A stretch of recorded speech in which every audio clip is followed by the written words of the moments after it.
The power of silence in Stoic philosophy. In our hyper-connected world, silence is often seen as awkward, even threatening. If a room goes quiet during a conversation, people instinctively reach for their phones, make a joke, or change the subject. We treat silence like a void that must be filled, as if human connection depends on the continuous exchange of words. Yet the Stoics, ancient philosophers from Greece and Rome, saw silence not as emptiness, but as a form of strength, wisdom, and discipline.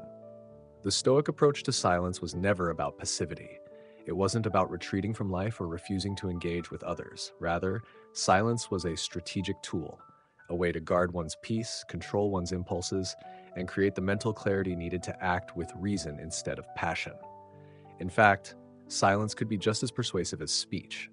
To the Stoics, knowing when not to speak was as important as choosing the right words when one did. In this first part, I will explore the Stoic view of silence through the writings of figures like Epictetus, Seneca, and Marcus Aurelius, while also weaving in personal reflections, modern psychology, and real-world applications. By the end of part one, we'll see why silence is far from passive. It is an active, deliberate choice that can transform both how we relate to others and how we govern ourselves. 1. Silence as self-mastery. The Stoics believed that the greatest form of power is self-control. To govern one's speech was a direct reflection of one's ability to govern the mind. Epictetus, the former slave turned philosopher, often warned his students to guard their words with the same vigilance as they would their reputation. In discourses, he advised, "Be silent for the most part, or, if you speak, say only what is necessary and in few words." For Epictetus, silence was not about muteness, it was about discipline. Every time we hold back an impulsive remark, an angry retort, a sarcastic jab, or a careless opinion, we strengthen the muscle of restraint. Modern psychology validates this. Neurological studies suggest that pausing before speaking allows the brain's prefrontal cortex, responsible for rational decision-making, to override the amygdala, the seat of emotional impulses.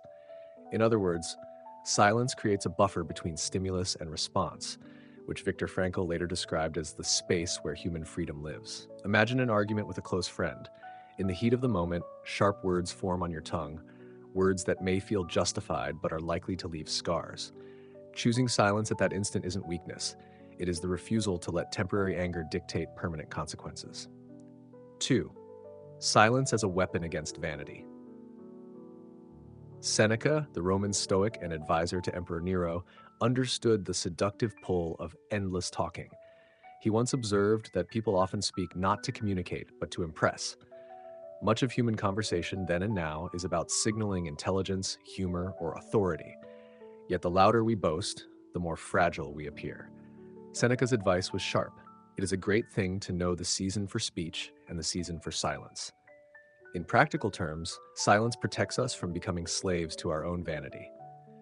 Consider how social media amplifies this temptation. People rush to share opinions on every controversy, eager to prove their knowledge or moral virtue. But constant speaking, whether through words or posts, often reveals insecurity rather than strength. Here, silence becomes a filter. It forces us to ask, do my words add value? Am I speaking to seek truth or to be admired? Would silence serve me better than speech? This reflective pause can save us from unnecessary conflict and the erosion of credibility. After all, wisdom often shines brighter in restraint than in verbosity. 3. Silence and the art of listening. The Stoics were not only concerned with what we say, but also with how we listen. True silence isn't just the absence of speech, it is the presence of attention. Marcus Aurelius, the philosopher emperor, constantly reminded himself to remain humble and open to learning. In his meditations, he wrote, "If someone can show me that what I think or do is not right, I will happily change, for I seek the truth, by which no one was ever harmed." To live by such a principle requires a listening silence. It demands that we quiet the inner voice that constantly prepares counter-arguments while others speak. It asks us to suppress the ego that always wants to be right. Modern leadership research underscores this.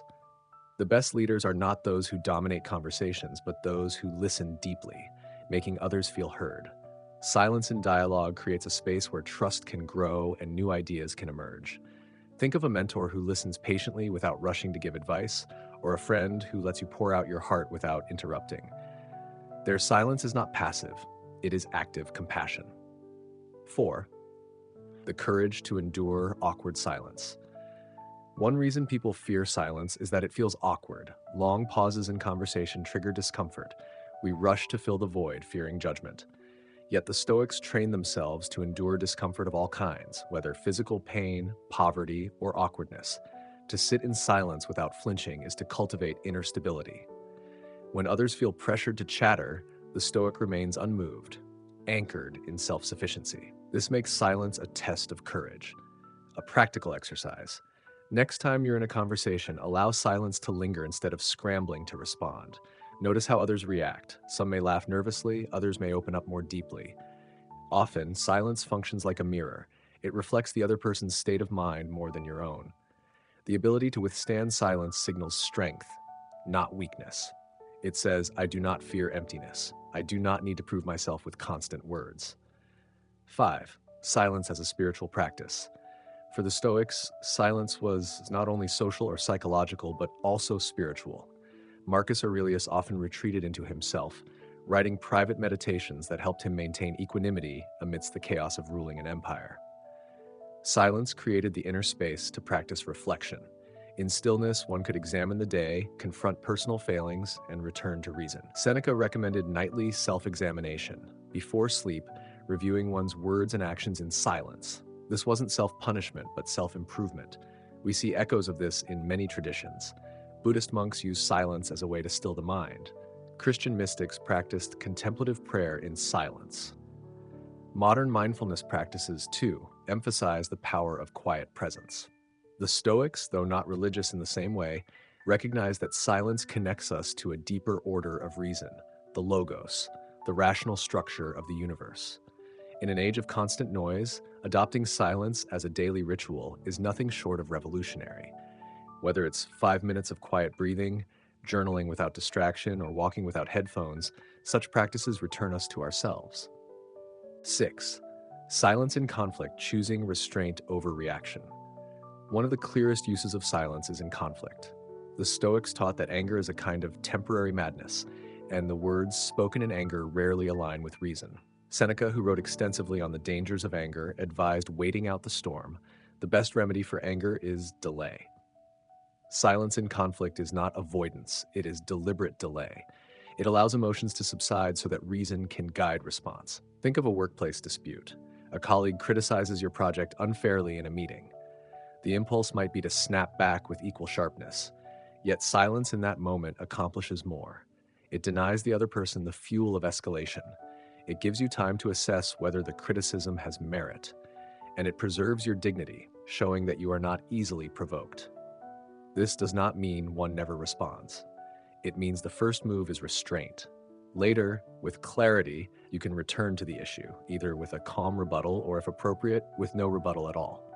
Modern conflict resolution experts confirm this. Negotiators often use silence to shift dynamics. A pause after a demand, for example, pressures the other side to reconsider without a word spoken. The Stoics instinctively knew this truth. Silence can disarm hostility better than counterattack. 7. Silence as persuasion, the power of the pause. We often think persuasion is about eloquence, about dazzling others with rhetoric, but silence used wisely can be even more persuasive. In classical rhetoric, the strategic pause was a known device. Cicero and other Roman orators used silence to let words sink in, to give weight to their message. The Stoics, while not professional rhetoricians, understood that a few words framed by silence could carry more force than endless chatter. In conversations today, silence has a similar effect. After making a point, if you stop speaking and allow silence to stretch, the listener feels its gravity. In negotiation, a pause after an offer can pressure the other party to fill the gap, often to your advantage. Moreover, silence makes you seem measured and confident.